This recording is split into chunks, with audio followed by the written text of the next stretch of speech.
سلام، كيف دايرين؟ لاباس عليكم؟ اموركم مزيانه؟ نتمنى تكونوا بخير وعلى خير وما خاصكم خير. فراسكم باللي اصعب حاجه في الحياه هي انك تلقاي راسك وسط الطريق، ما تعرفي ما تقدمي ولا ما توخري، وإلا شفتي فين كنتي كيبان لك غير الظلام، وإلا شفتي في اللي بقى كيبان لك غير الشوك، وقد اللي فات قد اللي جاي. نسيت ما قدمتش لكم راسي. انا سميتي ملكه وبديت لكم قصتي من الاخر، لان بصح وصلت ستاج الاخر. انا هي ديك الصقعه اللي غنى عليها حسن الاسمر: كتاب حياتي يا عين ما شفتي زيه كتاب، الفرح فيه سطرين والباقي كله عذاب. انا هي هذيك اللي كنشوف حياتي اللي ضاعت واللي مشات كيبان ليا فيها غير الظلام، ما فيها ولا نقطه ديال الضوء. وكيف قلت لكم الطريق اللي جايه كتبان ليا شوك، وما عرفتش كنقول مع راسي واش نرجع فين كنت، واش نقدر انني نلقى الضوء في نص الطريق اللي يقدر يضوي لي حياتي، نعاود نرجع للبدايه. ويا ترى الا رجعت لهاد البدايه واش باقي الحال؟ يعني واش باقي نقدر انني نعاود حياتي من جديد، ولا السكه فاتني؟ وإلا جيت نكمل طريقي بيني وبينكم ما بقاش فيا الجهد، ما بقى فيا لي تشوك واللي الدم تسيل. المهم وصلت نص الطريق كما قلت لكم، وبقيت واحله وبقيت حيره وبقيت كنرجع السين تاع اللور. انا هي ديك اللي كنت كنقلب على المثاليه في حياتي. كاع الناس اللي كانوا قراب او لا بعاد كنبغيهم يشوفوا حياتي مثاليه، ولو على حسابي انا، لدرجه انني درت مثال لراجلي، يعني خليته يبان للناس او اللي يحسدوني عليه الناس. عرفتوا الصعب حاجه ممكن انك تعيشها هي ان الناس يحسدوك على شي حاجه انت ما عايشهاش. يعني كذبتي على الناس وكذبتي على راسك لدرجه انك ضيقتي ديك الكذبه، بقيت كتمثل عليهم باللي هذا هو الراجل اللي اي وحده تحلم به، حتى ولاو الناس كيحسدوك عليه، ولاو الناس كيشوفوك باللي عايشه واحد الحياه اللي كل وحده كتمناها، وانتي ما عايشه لا حياه لا حتى حاجه كيتمنوها الناس. غادي تقولوا لي مازال ما فهمتوش؟ غادي نشرح لكم. انا هي ديك السيده اللي خدات واحد الشخص وكوناتو، درت له تمثال ورات فيه الناس داكشي اللي ما فيش. من الاخر الشخصيه النرجسيه اللي ما عارفاهاش بزاف من العيالات كيعيشوا معها، ولكن كاينه واحد الفئه عارفه تصنفها، واحد الفئه اخرى مازال ما فهماش. لان خلاصه القول، لان بزاف غيقول لي اشنا هي هاد الشخصيه النرجسيه، واشنو كتقصدي بها ولا كتعني بها؟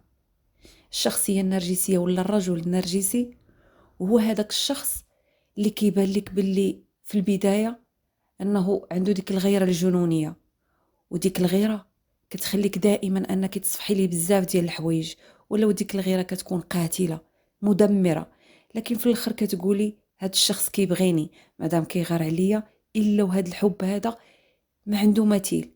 هاد الحب قوي بزاف وكنشوفو غير في الافلام، خصوصا الروايات والف ليله وليله. وهاد الغيره ماشي حب ولا عشق، وانما هاد الشخص اللي كتكون عنده هاد الغيره كيكون عنده حب للتملك، يعني اي حاجه ديالو كيبغي يتملكها، ما كيبغيش انها تضيع منه، ماشي حيت كيبغيها، لا كيبغي يمتلك هذيك الحاجه. وملي كيبغي يتملك هذه الحاجه، ونهضر على المراه باش تفهموني شنو كنقصد، يعني هاد المراه هذه باش يتملكها وتولي ديالو بوحدو وما تضيعش منه، فكيحاول انه يجردها من كل شيء. بمعنى الا كنتي قاريه وكتهلاي في راسك وخدامه عندك علاقات اجتماعيه انسانيه، يعني ملي كتكوني ديك الانسانه اللي كيكون فيها كل شيء من كل حاجه فيها شويه، الانسانه اللي كتكون طايقه في راسها، الانسانه اللي كتحب الحياه باغا تعيشها، فاول حاجه كيديرها هي انه يشتت لك هذوك العلاقات. كيبدا بالعائله، فكيبدا كينقر عليك في كل مره كتبغي تمشي لداركم، غادي يبدا النقير. في كل مره كتبغي تمشي عند صحاباتك كتبداي بصحاباتك، تتقول لي راه هاد السيد هذا كيبغيني، كيخاف عليا. الصحابات بصح غدارات، كتحيدي دوك الصحابات على اساس ان هاد السيد باغيني، كيغير عليا، كتولي كتحيدي الخروج، كتحيدي السفر، كتحيدي بزاف د الحوايج ديما باسم الحب والغيره. كتوصل النوبه ديال العائله، ديال الوالدين وديال الخوت والحباب، كتبداي كتحيدي العائله البعيده شويه شويه، كتوصلي العائله القريبه اللي هما الوالدين والخوت. هنا كتبداي تشوفي بان المساله غير طبيعيه. هذا حب ولكن بزاف، ومع ذلك مازال ما فهماش، مازال ما عرفتيش مع من راكي.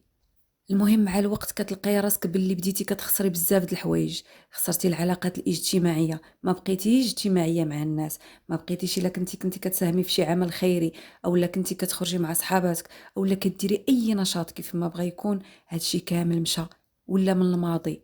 شويه كتجي كتلقاي راسك انك مهمله من كثرة الضغط، من كثرة التعب، من كثرة بزاف د الحوايج. لان اللي ما قلت لكمش ان هاد الشخصيه هادي ذكيه، ذكاء اللي هو خارق، ذكاء اللي غادي نصنفوا لكم في المكر واللي هو خبيث. لان هاد الشخصيه كتخليك تشككي في راسك، وديما كيبان لك باللي مظلوم قد ما دار. يعني ما كيخرجش كما كنقولوا العر نيشان، ولكن دائما كيتخبى مورا حوايج اخرين. بعض المرات كتقولي واش هاد السيد طبيعي، بعض المرات كتقولي غير طبيعي، بعض المرات كتقولي واقيلا الغلط مني. وبعض المرات ملي كتقربي انك تفهمي، كيقلب لك كل شيء، كيولي بالك باللي مظلوم، وتيبدا يربط لك ما عاشه في الماضي بالشخصيه ديالو، كتولي كتحني عليه. المهم كتعيشي معاه ازدواجيه في الشخصيه، وكتعيشي معاه بزاف ديال الحوايج اللي صعاب انك تفهميهم في نهار ولا شهر ولا عام ولا 10 سنين. سنين خاصها دوز عذاب وتكرفيس عاد تقدري انك تفهمي هاد الشخصيه. الا كنتي من النوع اللي غير صبور، فاكيد غادي تطلقي من النهار الاول. الا صبرتي غادي تصبري شهر ولا شهرين. الا كنتي من النوع اللي كيصبر والصبر ديالك على حد قدو، فاكيد غادي توصلي للجنون. والا كان عندك صبر ايوب، فغادي توصلي فين وصلت اليوم. يعني غتوصلي نص الطريق اللي غتكوني جالسه فيها اليوم بحالي، وتكوني كترجعي السنه للور، وغادي تعرفي باللي كنتي مع شخصيه نرجسيه بحال هذيك الحسناء اول وحش. ما كتكتشفي باللي وحش حتى الاخر، ما كتكتشفي ان معك وحش حتى كياكلك، او لا بمعنى اصح كيبدا كيفترسك. المهم البنات، نتمنى ان الصوره تكون بدات كتوضح لكم، وتكونوا بديتوا كتفهموا هاد الشخصيه النرجسيه. وبزاف منكم اللي غادي يبدا يتسائل وغادي يقول عندي نفس الشخص في الدار، نفس الحاله كنعيشها. الا يلاه بديتي صعيب انك تقتنعي، ولكن الا وصلتي واحد المرحله متقدمه شويه غتفهمي، وتقدر تكون هذه بدايه اللي غادي تنور لك طريق. الا كنتو بحالي وصلتوا نص الطريق، فغادي يكون الحال فاتكم بحالي، فكملوا معايا. هاد الشخص ملي كيجردك من كل شيء، كيبعدك من الصحاب هما الاولين. هو كما قلت لكم عنده ذكاء خارق، يعني كيبدا بالحوايج اللي ممكن انهم يتقبلهم عقل ديالك، او لا تقدري انت انك تنازلي عليهم. فكيبعدك من الصحابات ومن العائله البعيده، كيجي للقريبه، ومن بعد كيوصل بك للوالدين. كيجردك من بزاف د الحوايج، منهم الا كنتي كما قلت لكم مهليه في راسك فكتولي مهمله. اشياء كثيره كانت كتكون شخصيتك، كتلقاي راسك باللي مشات. وشنو كيدير؟ ما كيكتفيش بهذا الشيء. ملي كيعرف باللي وليتي نكره، يعني ما بقات لا عندك لا قيمه لا والو، كيعرف باللي صافي قعدتي له الارض، هنا كيطلق لك الجناوح، كيقول لك طيري لا قدرتي تطيري. وبين ليلة وضحاها كتلقاي الغيرة بردات، بحال ماشي داك الشخص اللي كان كيقول لك ما تخرجيش، ما تدخليش، ما تمشيش مع الصحابات، ما تمشيش عند امك، ما تسافري، ما تديري، ما تفعلي. هنا فين كتضربك الفيقة، هنا كتبدي كتسائلي، ما كتكوني فاهمه والو. واش هاد السيد مريض؟ واش درت شي حاجه؟ واش ولكن صافي وصلتي دوك المراحل الاخرى اللي سهل انك تعيقي وتفيقي شكون هاد الشخصيه اللي معاك. كتعرفي باللي هاد الشخصيه هي الشخصيه النرجسيه. ويمكن لكم انكم تدخلوا لجوجل او لا تدخلوا لاي موقع او اي بلاصه، كتبوا شخصيه نرجسيه، غادي تختصر لكم هذاك الشخص اللي قدامكم. كنهضر معكم الا كنتوا في البدايه ديال حياتكم مع هذا الشخص هذا، غادي يعطيكم التدقيق على هذا الشخص هذا. كاع دوك التساؤلات وكاع دوك الاشياء اللي كيدور لك في راسك وما كتلقاي ليهم لا جواب لا منطق، غادي تلقايهم. غتعرفي باللي قدامك واحد الشخص اللي ماشي ساهل. هنا غتبدا توضح عندك الرؤيه، وغادي تولي كتكتشفي وكتعرفي كاع دوك الاشياء اللي كانوا كيدوروا لك في راسك ما كتلقاي ليهم لا جواب لا منطق. غادي تولي تعرفي شكون هو الشخص اللي مقابل معك، وشكون هو العدو اللي كان كيقتلك بالسم غير شويه بشويه حتى وصلتي لهاد المرحله. ننصحك نصيحه من وحده عرفات وقرات وفهمات هاد الشخص، إياكي ثم وياكي تشكريه أو لا ديري ليه تمثال كيف درت أنا. لأنني نهار عييت وبغيت نعاود الأقرب المقربين ونقول باللي راه بصح راني تعذبت وتكرفصت، وباللي هاد الشخص هذا لا يطاق والعشرة معاه مستحيلة. تا واحد ما كان غيتيقني، لأنني أنا اللي رسمت هذيك الصورة وشافوها الناس، لأن كما قلت لكم عنده ذكاء ماكر، يعني مع الناس كتعامل مزيان. فهو ليس بزير نساء، يعني إنسان اللي هو مخلص، إنسان اللي هو قوي شخصيته بين الناس كيفرضها، وأيضا معروف بالمعقول ديالو. ملي غادي تجي غادي تهضري ما غيتيق حتى شي واحد، غيقول لك غير انت اللي زغتي، غير انت اللي كبرتي وهدرتي، غير انت اللي شبعتي، غير غير غير غير. ما غاديش يلقاو لك نهائيا شي مبرر، ما غاديش يلقاو لك نهائيا مبرر لكل ما كتقولي. فنصيحة مني من الاول، ما ديريش ليه الجناح وما ديريش ليه الشان، لان ما عنده شان. هو هذاك الشخص اللي غادي يدمرك شويه بشويه. غتجي واحد الوقت غادي تلقاي راسك باللي دمرتي راسك براسك. علاش؟ لانك انت اللي قوتي ديك الشخصيه عليك، انت اللي خليتي لها الحمايه بينها وبين الناس. اليوم ما قدرش انك تهضري فيه، اليوم ما قدرش انك تلوميه، ما قدرت تقولي حتى شي حاجه. في نفس الوقت ملي كتجي كتلقاي راسك باللي ضاعت حياتك، وملي كتجي كترجعي السنه اللور كتلقاي باللي ما كاين اللي ظلمك في هذه الحياه قد ما ظلمتي راسك نتيا. انت اللي درتي الشان لواحد ما عنده شان، انت اللي دخلتي لحياتك واحد اللي غادي يدمرك، لانك انت اللي قبل من الاول انك تنازلي على كل شيء، على كيانك، على شخصيتك، على حقوقك، على اي حاجه. وايضا انت اللي قبلتي على راسك انك غير تعطي وما تاخديش، وملي كنكونوا غير كنعطيو وما كناخدوش هذه هي النهايه اللي كتسنانا. وانا من النوع اللي كنت دائما كنعطي، عمرني خديت شي حاجه في حياتي. وملي جيت نشوف اليوم وانا جالسه في نص الطريق شنو خديت؟ ما خديت حتى حاجه. لقيت راسي عمرني خديت، حاولت انني نرجع السينتا ولو نلقى غير شي حاجه، ما كنلقى والو.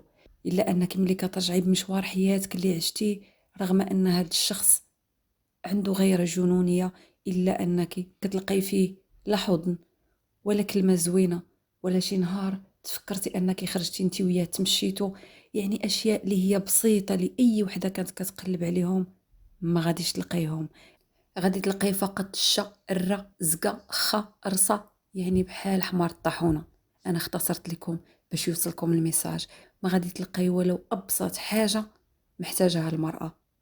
هادشي علاش اصعب حاجه ممكن اي وحده تعيشها هي انها توصل نص الطريق وتلقى باللي قد اللي ضرباته قد اللي بقى ليها، واللي فات كله ظلام واللي جاي كله شوك. لا انت قادره انك ترجعي للبدايه ولا انت قادره انك تكملي كما درتي. كما كنقولوا جايه فيك الضربه. بيني وبينكم ملي وصلت هاد نص الطريق بديت كنفكر، كنقول علاش انا كاع ما نخرج بيست وحده اخرى، علاش ما نقلب على حل واحد اخر، علاش ما نقلب على حياتي انا بوحدي في بلاصه اخرى، بدل ما نشق هاد جوج طرقان اللي كل واحد فيهم اصعب وامر من الاخر. نشق انا لا بيست، اللهم نزيد مع المجهول اللي ما عارفاش وما نتخيلوش يكون احسن من هادشي اللي في راسي وعارفه شنو غنعيش فيه. فعلا خرجت على هاد الطريق هادي واللي خرجت لا بيست. بديت كنتمشى. اول حاجه قلت في راسي، قلت باش نعيش حياه اللي هي طبيعيه ضروري خاصني نشوف شي كوتش. يعني نشوف، صعيب انني نمشي نقلب على واحد من العائله، شي واحد ولو يكون قريب ليا، لان الا جيت نحكي ليه كما قلت لكم ما غاديش يلقى ليا عذر، لانني انا اللي صنعت هذه الشخصيه، انا اللي عطيتها للناس وقلت لهم بحالو ما كاينش. الناس كانوا كيحسدوني عليه، فكيفاش انا غادي نجي نشكي لهم؟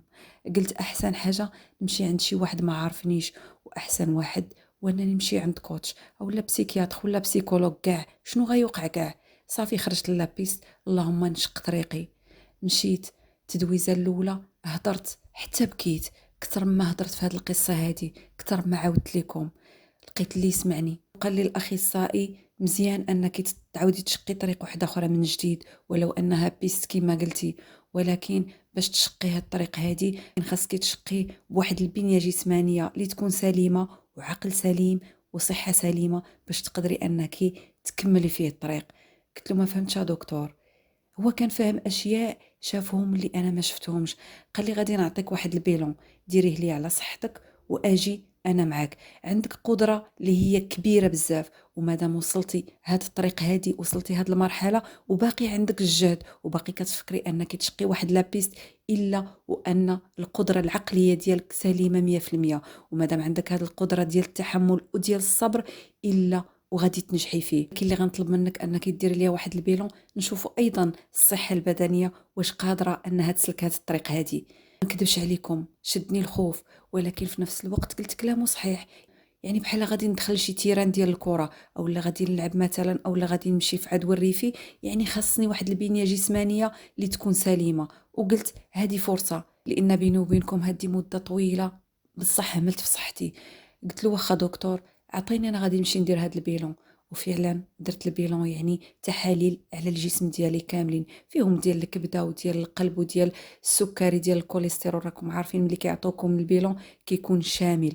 وفعلا كنمشي كندير لي هذاك البيلون من بعد يومين. هنا كنشوف الشوفات ديالو تبدلوا من جهتي، بدا كيشوف فيا ويعطيني انني ندير واحد الراديو. قلت له دكتور ياك لاباس؟ قال لي لاباس، غير انا بغيت نخرجك لهذا الميدان هذا باش تلقي فيه وما تحتاجي لتا شي واحد. قلت له واخا على خير، فيها خير ان شاء الله. وفعلا مشيت درت واحد الراديو اولا سكانير اللي كان على الدماغ. ما خرجت النتيجه ديال السكانير جبتها له. ملي حطها قدامه شافها قال لي ضروري انك تشوفي طبيب او لا اخصائي دماغ.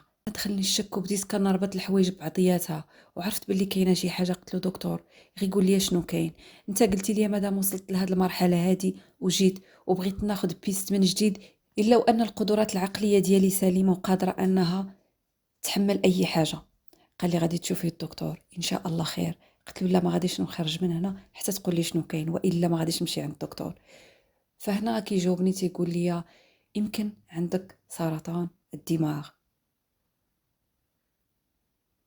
كتوقعوا انني نطيح، كتوقعوا انني نبكي، كتوقعوا انني نغوت. لا بالعكس، هو عارف علاش صارحني. هو عارف انه الشخص اللي كيكون عاشر مده طويله الشخصيه النرجسيه وقدر انه يخرج سليم العقل الا وقادر على اي حاجه. خديت هذاك السكانير واتجهت مباشره لاخصائي الدماغ. حطيت له السكانير قدامه، قلت له انا عارفه شنو كاين، غير قول لي شنو المرحله الجايه. مجرد انه شاف فيا وشاف الطريقه باش هضرت معاه عارف باللي قدامه شخصيه اللي ماشي هي سهله. قال لي اهم حاجه راه عندك الاراده والصبر والايمان. رجعت للدار وانا عارفه باللي السم ما غيقضي عليه غير السم. يعني الحياه اللي عشتها اللي كلها الم وظلمات ما كان غادي يخفف عليها او لا غينسيها ليا غير الم اخر كبر منه. وهنا فضلت انني نتعايش وانني نخوض هذه التجربه ديال مرض السرطان. اي حاجه كيديرها الله الا وفيها خير، رغم ان هذا المرض صعيب وباللي ماشي اي واحد يقدر يتحمله، الا انه هو الحل الوحيد بالنسبه لي انا اللي كنشوف يقدر ينسيني في الذي مضى. نقدر نتعايش معاه، نقدر نخوض فيه تجربه ديال الالم من جديد احسن من انني نرجع للالم الماضي، انني نعاود نبني حياتي من جديد وانا ما عارفاش باللي واش قادة انني نعاود نخوض فيها، واش قادة انني نخرج للضوء اولا غادي نبقى في الظلمات ديال ما هو ولا ومضى. ممكن قصتي تكون في الاخر مؤلمة، ولكن الالم الحقيقي كنشوفه انا في بداية ديال حياتي، يعني اللي عشتو شحال هو الالم الحقيقي. اما هذا ممكن يكون الدواء ديال النسيان. فاللي بغيت نقول لكم هو ما بغيتش نهضر لكم على مرض السرطان وعلى ان الانسان تكون عنده قدره ديال التحمل ويكون ايمانه قوي ويكون عنده واحد الرغبه باش يقدر انه يتعايش والاراده باش يقدر انه يساير حياته بهذا المرض. لكن اللي بغيت نقول لكم ان المرض الاخطر هو انك تعيشي في واحد الحياه مع شخص اللي عنده شخصيه نرجسيه، اللي كيقتل شخصيتك شويه بشويه، كيجردك من كل شيء لدرجه انه ممكن انك تشكي في راسك بانك مصابه بالجنون او لهذا الشخص هذا اللي قدامك مظلوم. يعني هذا هو اكبر الم بالنسبه لي. انا ما نبغي حتى وحده فيكم انها تعيشه واللي كتعيشو تحاول انها دير الحل، واللي شكات في راسها تحاول انها دير بوز. كل واحد فينا من حقه انه يحل الشخصيه اللي قبلت منه، سواء راجل او لا امراه، يعرف مع من الا كنت غنصبر نعرف علاش غادي نصبر، والا كنت غنستمر نعرف مع من غادي نستمر، والا كنت غادي نتنازل وغادي نعطي نعرف باللي خاص حتى انا ناخذ تنازلات من عنده وانني ناخذ، يعني ما بقاش انا غير كنعطي وما كناخذش. هذه هي قصتي، كانت معكم ملكة.